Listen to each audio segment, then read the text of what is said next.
Bonjour à tous. À Saint-Claude, Frédéric Poncet a été élu maire de la ville. C'est ce qui a été voté lors du conseil municipal d'installation qui s'est déroulé hier.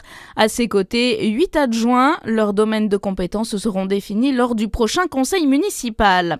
Le gouvernement sort finalement le chéquier. Des mesures ciblées seront mises en place pour aider les secteurs de l'agriculture, de la pêche et des transports routiers pour près de 70 millions d'euros en avril. Face à la hausse des prix des carburants, les TPE et PME de transport recevront une aide de 20 centimes par litre ainsi que les pêcheurs, 4 centimes de moins sur le gazole non routier utilisé par les agriculteurs.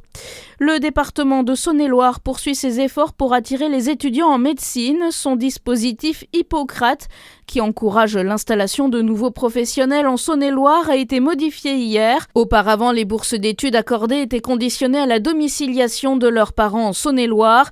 Désormais, la bourse est accessible si l'étudiant ou ses parents demeurent dans le département. En Côte d'Or, le corps d'Emilio Pilar a été retrouvé dans la forêt de Marsanet-le-Bois. Le jeune homme de 25 ans était porté disparu depuis fin novembre. Il avait fugué du CHU de Dijon où il devait se faire opérer. La police avait lancé un appel à témoins pour disparition inquiétante en novembre. Elle indique qu'il n'y a pas eu d'intervention d'un tiers avéré dans le décès. Le musée des Beaux-Arts de Besançon accueille la 5e édition de Pixel Art, un événement où s'entremêlent les arts et les jeux vidéo.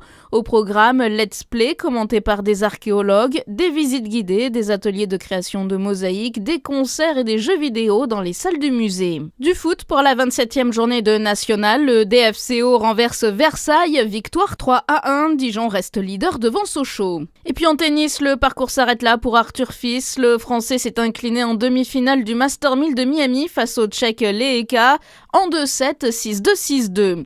Bonne journée sur Fréquence Plus.